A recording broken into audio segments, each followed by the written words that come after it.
70세의 김영자 여사. 안정적인 월세가 나오는 아파트 세 채. 거기에 든든한 연금까지. 겉으로 보기에는 누구나 부러워할 만한 노후의 승리자처럼 보이죠. 그렇죠. 하지만 그거 아세요? 그녀가 병원에 입원해 있던 며칠 사이 병원비 청구서 한 장이 가장 가까운 사람의 진짜 얼굴을 뼛속까지 시리게 보여주었다는 사실을요. 병실을 찾아오는 사람이 없었던 건 아닙니다. 다만 찾아오는 사람들의 손에 들린 건 과일 바구니가 아니라 서류 봉투였습니다. 누구에게 빚진 것도 없고 평생 허투루 산 적도 없는데 가장 보살핌이 필요한 순간에 마치 빨리 처리해야 할 골칫덩어리 안건 취급을 당하는 기분. 이런 상황 어딘가 익숙하고 서늘하게 느껴지지 않으신가요? 만약 어느 날 당신이 병원에 입원하게 된다면 과연 누구를 믿을 수 있을까요? 손에 쥐고 있는 집문서와 통장, 보험증권은 당신의 안전망일까요? 아니면 자식들에게 스트레스를 주는 압박일까요? 노후 준비는 일찍 해두는 게 맞을까요? 아니면 차라리 모르는 척 미루는 게 속 편할까요? 오늘 들려드릴 이야기는 한 70대 여성의 실제 경험담입니다.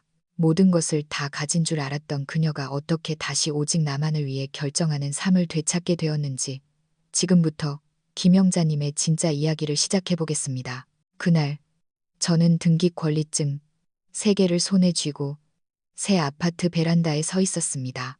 아래로 내려다 보이는 잘 정돈된 단지, 내 조경과 반짝이는 엘리베이터 문을 보니 심장이 젊은 시절보다 더 빠르게 뛰더군요. 원래 살던 그 40년 된 낡은 빌라.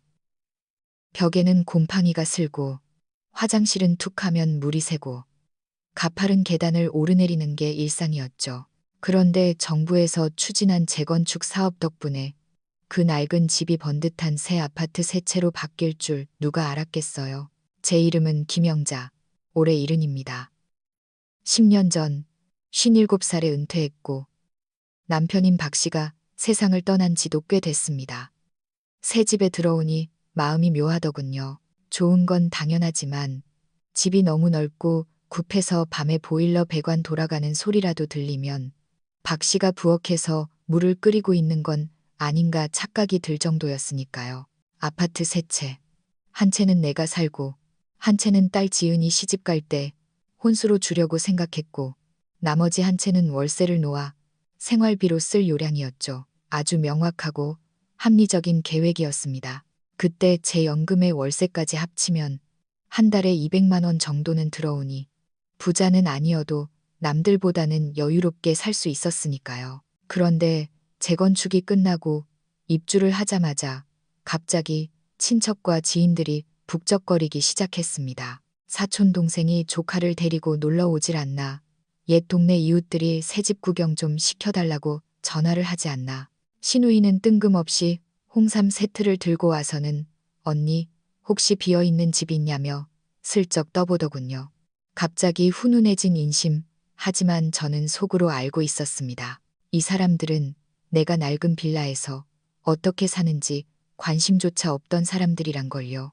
딸 지은이는 처음에는 별말이 없었습니다. 그저 전화로 자주 물었죠. 엄마, 새 아파트는 살만해. 새 채 다 관리하기 너무 힘들지 않아? 말 속에 뼈가 있다고. 마치 이 집들이 내 것이 아니라 자기 것인 양말하는 뉘앙스가 느껴졌습니다. 저는 웃으며 대충 넘겼지만 전화를 끊고 나면 등기 권리증을 서재 깊숙한 서랍에 넣고 잠갔습니다. 열쇠는 늘 목걸이에 걸어두었죠. 그 무렵부터 잠을 잘 때면 누군가 내 도장을 훔쳐 몰래 서류에 찍는 꿈을 꾸곤 했습니다. 식은땀을 흘리며 깨어나면 이유를 알 수 없는 불안감이 엄습했죠. 입주 첫 달, 저는 상을 차렸습니다. 남편이 생전에 좋아하던 갈비찜에 잡채, 맑은 콩나물국까지 식탁에 앉아 혼자 밥을 먹는데 갈비 한 점을 집어드는 순간 코끝이 찡해지더군요. 새 집으로 오면 삶이 좀 더 편안해질 줄 알았는데 결국 외로움의 모양만 바뀐 꼴이었습니다. 그해 추석, 태풍이 지나가고 공기 중에 습기가 남아있던 날이었습니다. 혼자서 들깨 칼국수를 끓이고 해물파전을 부치며 명절 기분이나 낼까 하던 참이었죠. 막 국수를 그릇에 담으려는데 초인종이 울렸습니다. 문을 열어보니 지은이네 가족이었습니다. 딸은 장바구니를 들었고 사위 민호는 선물 세트를 잔뜩 안고 있었죠. 초등학생 손자 준우는 단정한 옷차림에 책가방까지 메고 있었습니다. 순간 반가우면서도 어딘가 경계심이 드는 건 어쩔 수 없더군요. 엄마, 오늘 갑자기 엄마 보고 싶어서 왔어. 지은이가 웃으며 말했습니다. 입꼬리가 올라가 있지만 현관에 들어서기도 전에 묻더군요. 새집 사니까 어때? 혼자 있으면 너무 심심하지 않아? 저는 고개를 끄덕이며 말했습니다. 괜찮아. 심심하면 단지 앞 시장 구경도 가고 그래. 딸은 장바구니에서 최고급 한우 양지머리를 꺼내며 웃었습니다. 엄마가 해주는 소고기 무국이 제일 맛있잖아. 오늘 우리가 엄마랑 밥 먹으러 왔지. 부엌이 금세 시끌벅적해졌습니다. 사위 민호는 마늘을 까면서 새집 인테리어 이야기를 꺼냈고 손자는 친구네 집에는 정원도 있고 피아노 방도 있다며 집안을 뛰어다녔습니다. 식사 시간은 꽤나 화기애애했습니다. 술도 몇 잔 오갔죠. 민호가 그러더군요. 장모님, 이제 장모님은 복 누리실 일만 남았어요. 필요한 거 있으시면 언제든 말씀하세요. 듣기 좋은 말이었지만 마음 한구석엔 방패 하나를 세워둔 기분이었습니다. 저녁을 먹고 설거지를 하는데 지은이의 스마트폰 화면이 켜져 있는 게 보였습니다. 싱크대 옆에 놓인 핸드폰 화면에는 등기권리증 3개의 사진과 법률 문서로 보이는 파일이 띄워져 있더군요. 저는 아무렇지 않은 척 행주를 짜서 식탁을 닦았습니다. 밤이 되어 송편을 먹으며 둘러앉았을 때였습니다. 손자 준우가 송편을 오물거리며 말했습니다. 할머니, 할머니 집 진짜 크다. 우리 수원 집보다 훨씬 좋아요. 그때 지은이가 틈을 타서 말을 꺼냈습니다. 엄마, 나 요즘 친구들 부모님 재산 정리하는 거 도와주다가 알게 된 건데 요즘 노인분들 사기당하는 경우가 진짜 많대. 엄마도 정신 맑을 때 미리 유언장 써두는 게 어때? 그래야 나중에 분쟁도 없고 깔끔하잖아. 순간 머리가 멍해져서 대꾸를 못했습니다. 딸은 계속 말을 이었습니다. 엄마, 겁먹을 거 없어. 내가 아는 변호사 통해서 서류 다 준비했어. 엄마는 여기 서명만 하면 돼. 그러더니 가방에서 서류 뭉치를 꺼내 테이블 위에 올려놓더군요. 증여계약서, 재산 목록, 소름 끼치도록 꼼꼼하게 정리되어 있었습니다. 친척들이 아니라 사위와 손자까지 있는 자리에서 갑자기 분위기가 싸늘해졌습니다. 조금 전까지 송편 소각 끓이니 깻이 떠들던 소리가 뚝 끊겼죠. 목구멍에 떡이 걸린 듯 말이 나오지 않았습니다. 지은이가 긋기를 박듯 한마디 더 보탰습니다. 엄마, 잘 생각해야 해. 우리가 집 욕심나서 그러는 게 아니야. 다 엄마를 위해서 그러는 거야. 8살짜리 손자는 아무것도 모른 채 말했습니다. 나도 이 집에서 살면 좋겠다. 내 친구네는 단지 안에 수영장도 있대요. 천진난만한 아이의 얼굴을 보는데 누가 심장을 쥐어짜는 것 같았습니다. 저는 부엌으로 들어가 물을 따랐습니다. 손이 떨려서 유리잔이 싱크대 모서리에 부딪혔고 쨍그랑하는 소리와 함께 금이 가버렸습니다. 그 소리가 어찌나 날카롭던지 마치 무언가 영영 깨져버린 것 같았습니다. 그날 밤 저는 한숨도 자지 못했습니다. 거실 탁자 위에는 딸이 두고 간 서류 뭉치가 놓여 있었죠. 바람이 불 때마다 종이 귀퉁이가 들썩거리는데 마치 제가 고개를 숙이기를 기다리는 것 같았습니다. 담요를 덮어도 으슬으슬 추웠습니다. 언제부터 딸이 나를 보는 눈빛이 변했을까? 다음 날 아침 평소처럼 한강공원으로 산책을 나갔습니다. 초가을 날씨라 여름보다 쌀쌀했고 강바람에 물비린내가 섞여 있었죠. 책 넓은 모자를 쓰고 물 한 병 들고 천천히 걸었습니다. 이따 시장에 가서 생태 한 마리 사서 탕이나 끓여 먹어야지 생각하면서요. 그런데 산책로 코너를 돌려는 순간 눈앞이 캄캄해지더니 몸이 앞으로 고꾸라졌습니다. 깨어났을 때 천장은 하얗고 형광등 불빛이 눈을 찔렀습니다. 사방은 고요했고 기계음 소리만 규칙적으로 들려왔죠. 손을 움직이려 했지만 링거 줄이 꽂혀 있어 꼼짝할 수 없었습니다. 그때 간호사들이 나누는 말소리가 희미하게 들려왔습니다. 뇌진탕의 저혈압 쇼크예요. 일단 3일 정도 경과 봐야 해요. 보호자 연락됐나요? 따님이 수원에서 온다고는 했는데 좀 걸릴 것 같아요.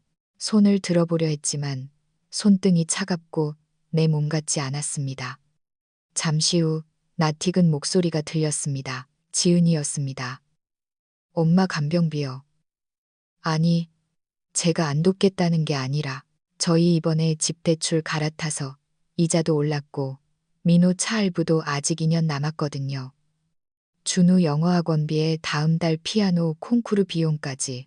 엄마, 실비보험 있죠? 검사비 다 보험 처리되는 거 아니에요. 저희 진짜 현금이 하나도 없어서 그래요. 목소리를 죽여 말했지만 제 귀에는 천둥처럼 똑똑히 들렸습니다. 침대 끝에서 간호사가 저에게 다가와 말했습니다. 김영자님, 따님 오셨는데 지금 아이 문제 때문에 잠깐 통화하러 나가셨어요. 이따 다시 오실 거예요. 일단 푹 쉬세요. 곧 의사 선생님 오실 겁니다. 저는 고개를 끄덕였지만 목이 메어 아무 말도 할 수 없었습니다. 그날 밤 병실은 적막했습니다. 옆 침대 할머니가 갈증을 호소하자 아들로 보이는 남자가 밤새 물을 떠다 주고 이불을 덮어주고 다리를 주물러 주더군요. 의사와 끊임없이 상태를 상의하는 모습이 보였습니다. 저는 혼자 누워 창밖 병원 주차장의 가로등 불빛만 바라보았습니다. 눈을 감고 싶지 않았지만 눈물이 제멋대로 흘러내렸습니다. 다음 날 간호사가 뇌 정밀 검사를 빨리 해야 한다고 했습니다. 그렇지 않으면 후유증이 남을 수도 있다고요. 하지만 비급여 항목이라 동의서가 필요했습니다. MRI를 포함해 총 6가지 검사. 비용은 약 500만 원 돈이었습니다. 김영자님, 이 검사는 꼭 필요한데 보호자 서명이 있어야 해요. 따님 오시라고 할까요? 저는 억지로 몸을 일으켰습니다. 손발이 후들거렸죠. 딸에게 전화를 걸었습니다. 지은이가 전화를 받자마자 한 첫마디는 이거였습니다. 엄마, 나 지금 준우 학원 픽업 왔는데 엄마가 일단 사인하면 안 돼? 나중에 내가 계좌 이체해 줄게. 엄마 카드로 먼저 긁어주면 안 될까? 나 이번 달 카드 한도 초과라서. 저는 조용히 고개를 끄덕이며 침착하게 말했습니다. 그래, 월세 들어온 거 있고 통장에 잔고 넉넉하니까 내 카드로 할게. 전화를 끊고 검사 신청서에 서명했습니다. 손가락이 떨려 글씨가 삐뚤어지자 간호사가 제가 힘든 줄 알고 부축하려 했습니다. 저는 고개를 저으며 씁쓸하게 웃었습니다.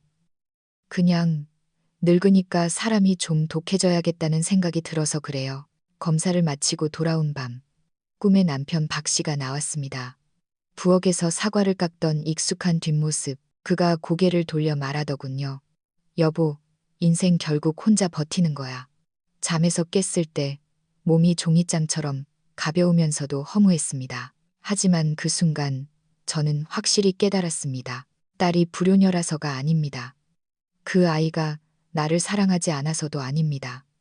그저 그 아이에겐 그 아이의 짐이 있고 가정이 있고 현실이 있을 뿐입니다. 전화 한 통, 송편한 상자로 내 남은 인생을 의탁할 수 있다고 믿었던 제가 순진했던 겁니다. 그날 밤 저는 처음으로 진지하게 자문했습니다. 내 노후는 누가 책임져야 하는가? 이 아파트 세 채가 정말 나를 지켜줄 수 있을까? 간호사가 청구서를 건네주었습니다. 상세 내역과 맨 아래 적힌 본인 부담금 530만 원이라는 숫자. 저는 묘하게 머리가 맑아지는 것을 느꼈습니다. 이 병원비 청구서 한 장이 딸이 내밀었던 그 어떤 공증 서류보다 더 설득력이 있더군요. 이 종이 한 장이 많은 것을 깨닫게 해주었습니다. 그리고 결심했습니다. 집은 딸에게 줄 게 아니라 나를 안심시켜줄 나 자신을 위해 남기기로. 중환자실에서 일반 병실로 옮긴 날 간호사는 제 회복 속도가 놀랍도록 빠르다고 했습니다. 사실 저는 알았습니다. 나를 진짜 깨운 건 링거 주사가 아니라 청구서에 찍힌 숫자와 전화기 너머로 들리던 엄마, 나 진짜 돈 없어라는 딸의 목소리였다는 것을요. 4인실 병실. 침대 사이의 커튼은 얇은 천조각에 불과해서 옆 사람의 숨소리도 운명도 가리지 못했습니다. 맞은편 침대에는 정정한 할머니 한 분이 계셨습니다. 머리를 단정하게 빗어 넘기고 말씀도 또렷한 분이셨죠. 이시성을 가진 70대 초반의 그분은 성격이 깔끔해서 잠잘 때도 옷을 반듯하게 개어 의자 등받이에 걸어두곤 했습니다. 처음엔 선생님 출신인가 했는데 알고 보니 따님이 변호사라고 하더군요. 따님이 번갈아 가며 간병을 하고 종종 노인법률 상담도 해주는 듯 했습니다. 셋째 날 오후 이 여사님의 따님이 문병을 왔습니다. TV를 보는 척하며 귀를 기울였는데 따님이 조용히 말하더군요. 엄마, 어제 그 옆방 할머니 있잖아요. 의사가 그러는데 아들이 그 뒤로 안 나타난대요. 병원비도 안 내고 아마 치료 포기한 것 같아요. 가슴이 철렁했습니다. 제가 고개를 돌려 참지 못하고 물었습니다. 아들이 아예 안 온답니까? 이 여사님이 한숨을 쉬며 말했습니다. 책임지기 싫은 거지. 원묵과 말로는 명의 이전 안 된 집이 한 채 남았다는데 그거 내놓으라고 버티는 모양이야. 이 여사님의 따님이 거들었습니다. 사실 이런 일 저희는 너무 많이 봐요. 부동산은 어르신들의 마지막 보루거든요. 유언장 제대로 안 쓰고 신탁 설정 안 해두면 자식들 욕심부리기 딱 좋아요. 그러더니 저를 보며 조심스럽게 물었습니다. 어르신, 실례가 안 된다면 여쭤볼게요. 재산 처분 계획은 세워두셨나요? 저는 쓴웃음을 지었습니다. 딸이 유언장 쓰라고 공증 서류를 들이밀더군요. 반대는 안 했는데 뭘 어떻게 해야 할지 모르겠어서 그녀는 가방에서 팸플릿 하나를 꺼내 주었습니다. 이건 자식을 못 믿어서가 아니에요. 어르신 자신과 자식 모두를 지키는 방법이죠. 요즘은 유언대용 신탁이나 임의후견 제도를 통해서 건강할 때 미리 다 정해두는 분들이 많아요. 의료비든 재산이든 내가 아프거나 치매에 걸려도 누구도 함부로 손대지 못하게 법적으로 묶어두는 거죠. 그녀의 말투는 차분했습니다. 강요도 비판도 없었죠. 신탁은 재산을 남에게 주는 게 아니에요. 어르신이 소유권과 수익권을 그대로 가지면서 돈을 어디에 쓸지, 어디서 살지, 나중에 어떻게 나눌지를 어르신 뜻대로 못 박아두는 거예요. 임의후견은 나중에 혹시라도 의식불명이 되거나 치매가 왔을 때 누가 나를 대신해 결정할지 미리 지정하는 거고요. 가족이 아니라 어르신이 정말 믿을 수 있는 전문가나 제3자를 지정할 수도 있어요. 그날 밤 저는 그 말들을 곱씹느라 잠을 설쳤습니다. 내가 너무 의심이 많은 게 아니라 이 사회의 제도가 이미 나를 위해 더 현명하게 늙어가는 방법을 마련해 두고 있었던 겁니다. 딸을 믿고 싶지 않은 게 아닙니다. 그 믿음이 딸에게 내 삶을 마음대로 휘두를 권리가 되는 것이 두려웠을 뿐입니다. 다음 날 아침, 저는 이 여사님의 따님에게 이것저것 물어보았습니다. 그녀가 말했습니다. 어르신, 지금 스스로 결정할 수 있다는 게 가장 큰 복이에요. 막상 쓰러지고 나서야 허둥지둥하거나 이미 도장 다 찍어주고 나서 후회하는 분들을 너무 많이 봤거든요. 그녀는 제 침대 옆에 자료집을 놓아주며 덧붙였습니다. 천천히 읽어보세요. 급할 거 없어요. 다만 남이 내 결정을 대신하게 두지는 마세요. 그게 설령 사랑하는 가족이라도요. 그녀의 미소에는 제가 오랫동안 잊고 지냈던 단단함이 있었습니다. 그날 햇살이 참 좋았습니다. 창밖 은행나무가 바람에 흔들리고 있었죠. 하지만 제 마음은 더 이상 흔들리지 않았습니다. 이번 병원 생활을 계기로 내 인생의 주도권을 다시 찾아와야겠다고 생각했습니다. 퇴원하던 날, 저는 병실을 한번 뒤돌아보았습니다. 어리석고 약했던 또 다른 나와 작별하는 기분이었습니다. 집으로 돌아가는 길, 딸을 부르지 않았습니다. 먼저 오겠다고 하지도 않았지만 굳이 아쉬운 소리 하기 싫었거든요. 택시 차창 밖으로 익숙한 재래시장과 단골 미용실이 스쳐 지나갔습니다. 이런 소소한 일상이 등기 권리증보다 저를 더 안심시켜 준다는 걸 그제야 깨달았습니다. 집에 도착하자마자 차를 끓이는 대신 노트북을 켰습니다. 이 여사님 따님이 주고 간 자료를 한 장 한 장 꼼꼼히 읽었죠. 신탁, 임의후견, 재산관리 위임, 평생 들어본 적도 없던 단어들이 이제는 내 인생을 지킬 무기가 되어 주었습니다. 다음 날 저는 은행 신탁센터에 전화를 걸어 상담 예약을 잡았습니다. 제 명의의 아파트 2채를 신탁으로 묶어두고 매달 생활비를 안정적으로 받으면서 미래의 누구도 강제로 처분하지 못하게 만들고 싶다고 했습니다. 상담원은 아주 명쾌하게 답했습니다.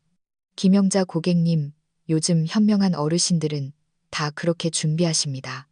스스로 통제권을 갖는 게 무엇보다 중요하죠. 2주 후 저는 다음과 같은 일들을 처리했습니다. 첫째, 아파트 2채를 유원대용 신탁에 맡겼습니다. 계약 조건은 명확했습니다. 내가 살아있는 동안은 소유권과 임대 수익을 내가 갖는다. 누구도 이 집을 내 동의 없이 팔 수 없다. 내가 사망한 후에는 부동산과 현금을 내가 지정한 방식대로 처리한다. 딸에게 한꺼번에 주는 게 아니라 단계별로 용도에 따라 지급하도록 설정했습니다. 급한 일이 생기면 신청은 할 수 있지만 반드시 용도를 증명하고 신탁 관리자의 승인을 받아야 돈이 나오도록 했죠. 둘째, 20년 지기 이웃인 최 선생님을 임의후견인 후보로 지정했습니다. 저보다 몇 살 아래지만 꼼꼼하고 믿음직한 사람입니다. 함께 에어로빅도 다니고 장도 보는 제가 진심으로 신뢰하는 친구죠. 최 선생님도 언니가 나중에 진짜로 정신이 흐려지면 내가 언니 뜻대로 꼭 지켜줄게 라고 약속해 주었습니다. 셋째, 딸에게 혼수로 주려 했던 나머지 한 채를 수리해서 젊은 웹 디자이너 아가씨에게 월세를 주었습니다. 그 아가씨는 월세를 꼬박꼬박 낼 뿐만 아니라 베란다에 허브와 바지를 잔뜩 심어 놓았더군요. 매달 한 번씩 집 상태를 확인하러 올라가서 그 초록색 잎들을 보면 기분이 좋아졌습니다. 월세 120만 원이 매달 통장에 꽂히고 제 연금까지 합치니 한 달 수입이 넉넉해졌습니다. 생활비를 쓰고도 남는 돈은 병원비 통장에 따로 모았습니다. 그리고 사전연명 의료이양서도 작성했습니다. 무의미한 연명 치료나 기도 삽관은 거부하고 존엄하게 가겠다는 뜻을 분명히 했죠. 그동안 지은이에게서는 연락이 없었습니다. 제가 먼저 연락하기를 기다리는 건지 아니면 미안해서 못하는 건지 저는 딸을 탓하지 않았지만 그렇다고 서둘러 전화하지도 않았습니다. 이번만큼은 내가 결정할 차례라는 걸 분명히 알았으니까요. 과거에는 재산을 미리 나눠주고 말로 잘 타이르면 될 줄 알았습니다. 하지만 이제는 압니다. 진정한 보장은 공평한 분배가 아니라 확실한 안전장치라는 것을요. 딸이 서운해하든 말든 상관없습니다. 그 아이에겐 그 아이의 인생이 있고 저는 제 노후가 있습니다. 늙어서 누구의 눈치도 보지 않고 누구에게 통제당하지 않으며 짐이 되지 않는 삶. 그게 제가 원하는 것입니다. 신탁 계약을 마친 날 서류를 복사해 두었습니다. 하나는 서랍에, 하나는 제 신분증과 함께 응급 키트 안에 넣어두었죠. 스스로에게 말했습니다. 이제 아파도 쓰러져도 치매가 와도 겁나지 않아. 지금의 내가 미래의 나를 위해 모든 길을 닦아놨으니까. 설날이 지나고 날씨가 풀리기 시작했습니다. 저는 매일 아파트 단지 내 광장을 걷고 복지관 조리실에서 봉사를 하며 반찬을 만들었습니다. 단순하지만 맛깔나는 삶이었습니다. 어느 금요일 오후 북엇국을 데우고 있는데 초인종이 울렸습니다. 인터폰 화면을 보니 지은이었습니다. 양손에 보약 상자를 들고 있었고 손자는 바이올린 케이스를 맨 채 서 있었죠. 문을 열어주었지만 바로 들어오라고 하지 않고 현관 안전고리를 걸어둔 채 틈 사이로 웃으며 말했습니다. 어쩐 일이야. 연락도 없이. 지은이가 멋쩍게 웃으며 말했습니다. 엄마, 그냥 별일 없나 해서 들렀어. 저는 고개를 끄덕이며 안전고리를 풀었습니다. 국 데웠는데 한 그릇 하고 갈래? 들어온 딸은 거실 탁자 위에 놓인 서류가 바뀐 것을 단번에 알아챘습니다. 예전에는 증여 공증 서류가 있던 자리에 지금은 월세 계약서와 제 생활비 예산표가 놓여 있었으니까요. 저는 일부러 치우지 않았습니다. 엄마, 지난번엔 내가 너무 급했지. 딸이 기어들어가는 목소리로 말했습니다. 저는 대꾸하지 않고 따뜻한 국을 내밀었습니다. 너 어릴 때 감기 걸리면 이 국에 밥 말아 먹는 거 좋아했잖아. 어서 먹어. 딸은 고개를 숙이고 국을 떠먹더니 눈시울을 붉혔습니다. 한참 뒤에야 다시 입을 열더군요. 그때 엄마 마음 불편하게 했던 거 알아요. 대출금에 민호 회사 구조 조정 얘기에 이것저것 겹치니까 마음이 너무 조급했어요. 생각해보니까 엄마 평생 피땀 흘려 마련한 집인데 내가 그러면 안 되는 거였어. 저는 고개를 끄덕였습니다. 너희 사정 모르는 거 아냐. 나도 며느리 노릇 해봤고 빚 갚아봤으니까 그냥 나는 내 남은 인생이 남의 계산기 위에서 돌아가는 게 싫을 뿐이다.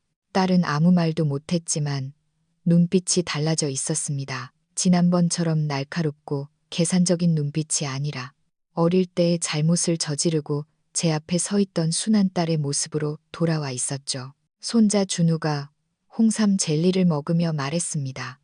할머니, 여기 놀이터 진짜 커요. 미끄럼틀이 5층 높이만 해요. 제가 웃으며 말했습니다. 그래. 좋으면 방학 때 며칠 놀러와서 자고 가. 정말요? 그럼 내 책상도 여기로 가져와도 돼요? 준우가 눈을 동그랗게 뜨고 묻자 지은이가 황급히 말렸습니다. 안 돼. 할머니 쉬셔야 해. 여기는 잠깐 놀러 오는 거지. 이사 오는 거 아니야. 불안해하는 딸과 천진난만 한 손자. 그 모습을 보니 마음속 앙금이 조금 풀리는 것 같았습니다. 그날 돌아가는 길, 현관까지 배웅을 나갔습니다. 엄마, 시간 날 때 우리 집에도 밥 먹으러 와요. 지은이가 뒤돌아보며 말했습니다. 엄마가 예전보다 훨씬 단단해진 거 알겠어. 그래도 엄마는 우리한테 제일 소중한 가족이야. 저는 고개를 끄덕였습니다. 내가 너희를 사랑하지 않는 게 아냐. 다만 이제는 남을 사랑하기 전에 나부터 사랑하는 법을 배운 것뿐이다. 지은이는 잠시 멍하니 있다가 이내 환하게 웃었습니다. 네, 명심할게요. 문이 닫히기 전 딸의 손에 들려있던 보약 상자가 눈에 들어왔습니다. 그리고 현관에 놓인 제 운동화와 복지관 가방을 번갈아 보았죠. 이제야 뭔가 제자리를 찾은 것 같았습니다. 저는 열쇠를 넘기지 않았습니다. 나중에 집을 주겠다는 약속도 하지 않았습니다.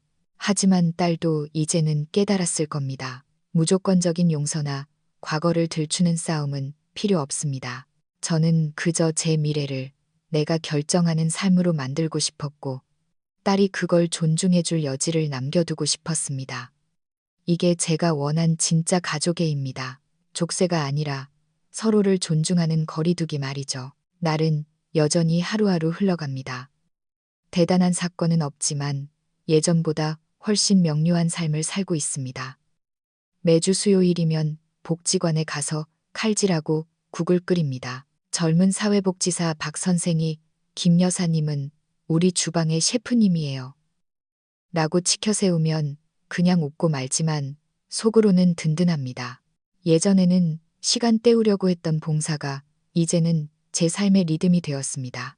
누군가 묻더군요. 혼자라서 외롭지 않냐고. 저는 딱 한마디만 합니다.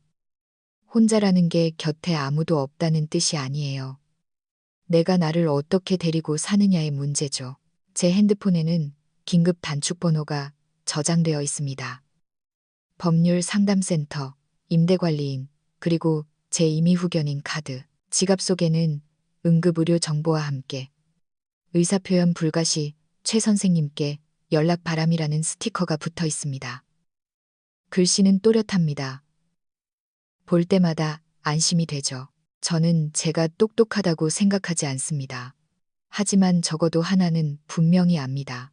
노후에 믿을 수 있는 건 자식의 효심도 친척의 관심도 아닙니다. 바로 남은 인생을 어떻게 살 것인가에 대한 나 자신의 확고한 계획입니다. 세 번째, 아파트의 월세는 꼬박꼬박 들어옵니다. 얼마 전 세입자 아가씨가 카드를 써서 보냈더군요. 베란다 허브에 새잎이 돋았다고요. 저는 그 카드를 냉장고 문에 붙여두고 물 마실 때마다 봅니다. 어느 날 운동을 마치고 벤치에 앉아 두유를 마시는데 새로 이사 온 할머니가 묻더군요.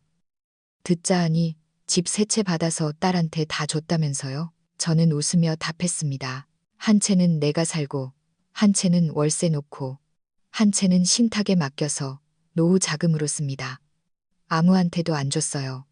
할머니가 눈을 동그랗게 떴습니다. 그럼 딸이 섭섭해하지 않아요? 딸은 딸 인생 사는 거고, 저는 제 인생 사는 거죠. 집은 살라고 있는 거지. 사람 마음 사는 도구 아니잖아요. 할머니는 잠시 침묵하더니 고개를 끄덕였습니다. 맞는 말이네. 내가 틀렸네. 저는 지금 사치스럽진 않지만 궁색하지도 않게 삽니다. 아침은 간단히 해먹고 점심은 복지관에서 해결하고 저녁엔 이웃과 김치찌개를 끓여 먹거나 혼자 나물을 무쳐 먹습니다. 여행 가고 싶으면 관광버스 타고 다녀오고 귀찮으면 소파에 누워 드라마 재방송을 봅니다. 가장 중요한 건 누구에게 빚진 것도 없고 누구를 하염없이 기다릴 필요도 없다는 겁니다. 지난주에 지은이가 준우를 데리고 왔을 때 집 이야기는 꺼내지도 않더군요. 가면서 그러답니다. 엄마, 나 요즘 노후연금 알아보고 있는데 엄마 그때 신탁한 자료 좀 볼 수 있어? 저는 고개를 끄덕이며 그래, 나중에 사진 찍어 보내줄게라고 했습니다. 손자를 안고 나가는 딸에게 말했습니다. 나중에 네가 벽돌이나 시멘트 덩어리에 욕심 안 낼 때쯤이면 엄마가 끓인 갈비탕은 언제든 먹으러 와라.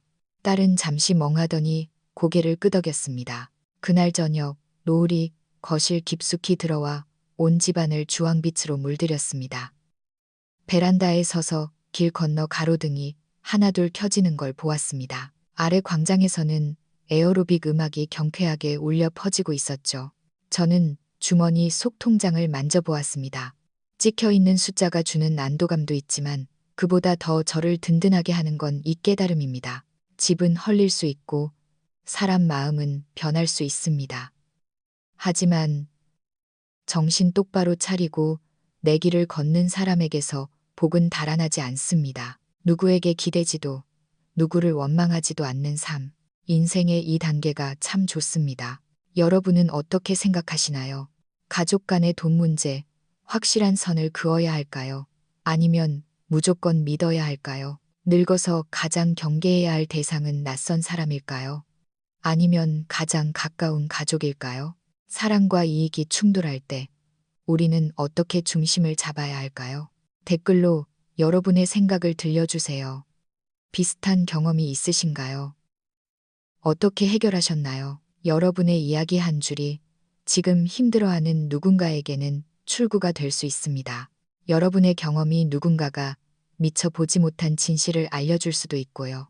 이 이야기가 더 많은 분께 닿을 수 있도록 공유해 주시고 구독 버튼도 눌러주세요. 우리가 놓치고 있는 현실을 함께 고민해 봅시다. 다음 인생을 어떻게 살아갈지의 답은 어쩌면 서로가 나누는 대화 속에 숨어 있을지도 모릅니다.